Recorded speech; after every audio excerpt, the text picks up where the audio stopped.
Hello viewers, আসসালামু আলাইকুম। আমি শেখ আনিশা। অনেক দিন পরে আজকে চলে আসলাম আপনাদের সাথে একটু সময় কাটাবো বলে। তো যাই হোক, আজকে কোচিং থেকে আসার সময় আমার চানাচুর ভর্তা থেকে খুব চানাচুর ভর্তা খেতে ইচ্ছা করে, তাই আমি বাসায় এসে ছট করে নিজের হাতে বানিয়ে ফেললাম। তো যাই হোক, বাদ দিয়ে এসব কথা, চলে যাই আজকের ভিডিওর মূল আলোচনায়। আমি বিকালে বাজারে গিয়েছিলাম। তো বাজারে গিয়ে আমি অনেক সবজি দেখি, তার মধ্যে হচ্ছে কি আমার বেগুনটা পছন্দ হয়, কারণ বাসায় হচ্ছে কি আমার শুটকি আছে, আমি অনেক আগে এনে রেখেছিলাম। তো শুটকি হচ্ছে কি যখন এনেছিলাম তখন 3 দিন খাওয়া হলো, এরপর আর খাওয়া হয়নি। তো ভাবলাম আজকে বেগুন দিয়ে শুটকি দিয়ে রান্না করব। তো আমি গিয়ে জিজ্ঞেস করি বেগুনের কেজি কত, তো উনি বলে 60 টাকা কেজি। তো আমি সেখান থেকে আধা কেজি কিনে নিই।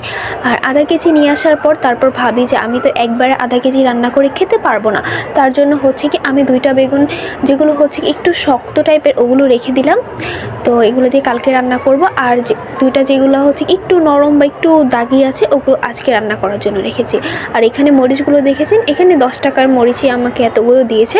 তো আমি ভাবছিলাম এত মরিচ কী করব, আমি সাধারণত মরিচ হচ্ছে গিয়ে আমার শুকিয়ে যায় কিছুদিন পরে, তবুও নিয়ে নিলাম, কারণ ভর্তা টর্তা খেতে তো কাঁচা মরিচ লাগে। তো যাই হোক, দেখুন এখানে আমার কাছে মনে হচ্ছে যে আমি চড়ুইবাতি খেলছি। তো আমার প্রতিদিনটা এরকমই হয়, মনে হয় যে আমি চড়ুইবাতি খেলছি, কারণ আমি একজন মানুষের আর কতটুকুই বা রান্না করতে হয়।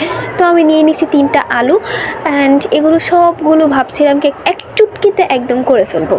তো যাই হোক, ওই এক চুটকিতে তো আসলে কিছুই হয় না, তবু হচ্ছে গিয়ে সেভাবে দেখানোর চেষ্টা করলাম যে আমি এক চুটকিতে করে ফেলেছি। তারপর হচ্ছে এগুলো আমার কিছুটা সময় লেগেছে, কেটে কুটে নিয়েছি। তারপর আমি সবগুলো একসাথে নিয়ে, ওই যে মাংস যেভাবে আপনারা ম্যারিনেট করে সব কিছু একসাথে দিয়ে বসিয়ে দেন, তো আমিও সব কিছু একসাথে দিয়ে চিন্তা করেছি বসিয়ে দেব। তো তার জন্য হচ্ছে গিয়ে আমি হলুদ মরিচের গুঁড়ো দিয়ে দিলাম সামান্য পরিমাণে ধনের গুঁড়ো, এভাবে দিয়ে সব কিছু একসাথে করে তারপর আমি রান্নাটা বসিয়ে দিচ্ছিলাম। যখন এখন রান্না করতে যাই আমার প্রায় সময় ছোটোবেলার কথা মনে পড়ে, কারণ আমার কাছে মনে হয় যে আমি চড়ুইবাতি খেলতেছি, এরকম একটা বিষয়। আর আমি চেষ্টা করি সর্বদাই রান্নাটা কীভাবে সহজে করা যায়, কারণ হচ্ছে আমি যত সময় বাঁচাতে পারবো আমার জন্য ততটাই লাভ। তো তার কারণে আমি মাঝখানে চলে গেছিলাম ভাত বসাতে। তো ইতিমধ্যে আমার ভাতটাও হয়ে এসেছে আর আমার এই তরকারিগুলো কাটা হয়ে গেছে।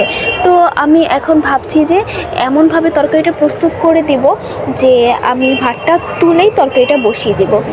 তো হচ্ছে আমি সব কিছুই সুন্দর মতো সাজিয়ে গুছিয়ে, দেখতেই পাচ্ছেন আপনারা, স্টেপ বাই স্টেপ দিয়ে আমি শেষ করেছি।